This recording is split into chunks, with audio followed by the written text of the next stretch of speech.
Welcome back, insightful listeners, to episode 2 of the Quick English Podcast. Yesterday, we grappled with the personal existential miasma of the quarter-life crisis. Today, we scale up to the societal equivalent, moral relativism. I'm Anya. And I'm Ben. It's a contentious topic, often misconstrued as a simple lack of ethics. In academic terms, it's the philosophical stance that moral claims are not universally and objectively true, but rather contingent on cultural, historical, or individual perspectives.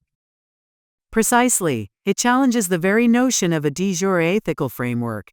The question isn't if something is good or bad, but for whom and under what conditions it is deemed so.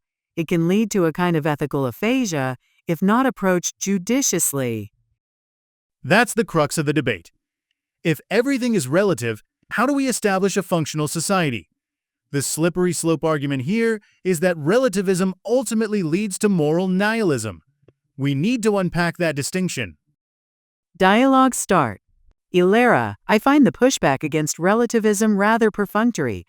Critics often conflate the recognition of cultural difference with the abandonment of personal standards. That's a profound misapprehension. Jake, I take your point, but where is the epistemological anchor? If a practice is morally acceptable within one culture, are we then precluded from criticizing it as an outsider? That's the point of true moral hazard. Ilera, you're posing a false dichotomy. Relativism merely dictates that we approach ethical judgments with intellectual humility.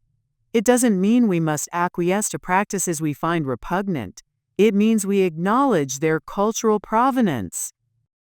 Jake, so it's less about a moral tenet and more about a methodology for intercultural engagement? A way to avoid ethnocentrism, perhaps?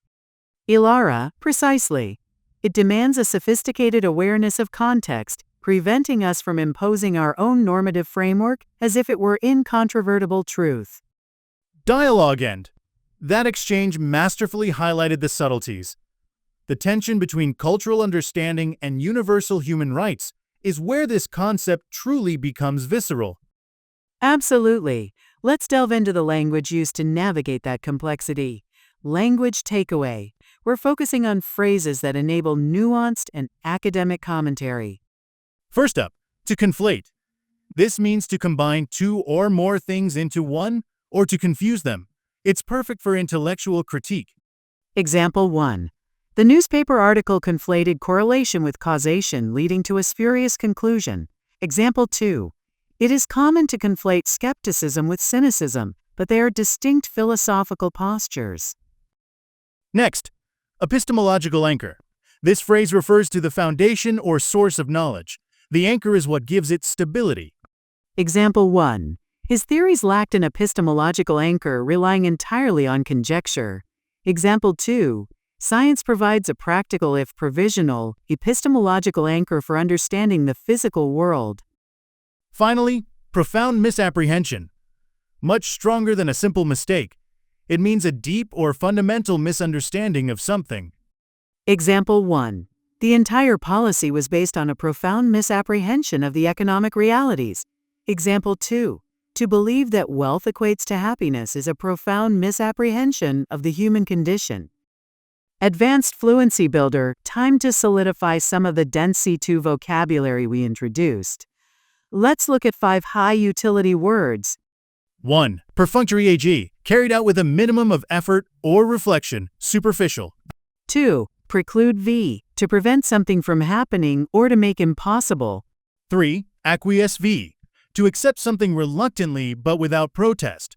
4. Provenance N, the place of origin or the earliest known history of something, its source or lineage.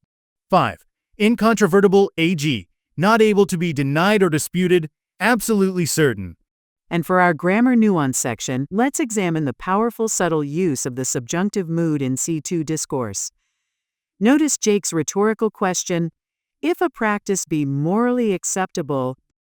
Although the indicative, if a practice is standard, the subjunctive, if a practice be, lends a powerful, highly formal, and often skeptical tone.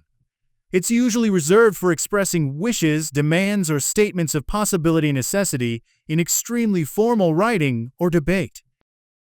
Try this. Instead of I request that he attends the meeting, which is correct, say, I request that he attend the meeting. Or, for the formal effect, it is essential that this be acknowledged. Cultural context and idiom spotlight. The slippery slope argument. In the moral relativism debate, the argument is that accepting any variation in moral truth will inevitably lead to the loss of all moral truth, a slide down the slippery slope to nihilism. Another useful idiom. To take your point. It's a sophisticated way to acknowledge that you understand someone's argument, even if you don't fully agree with it.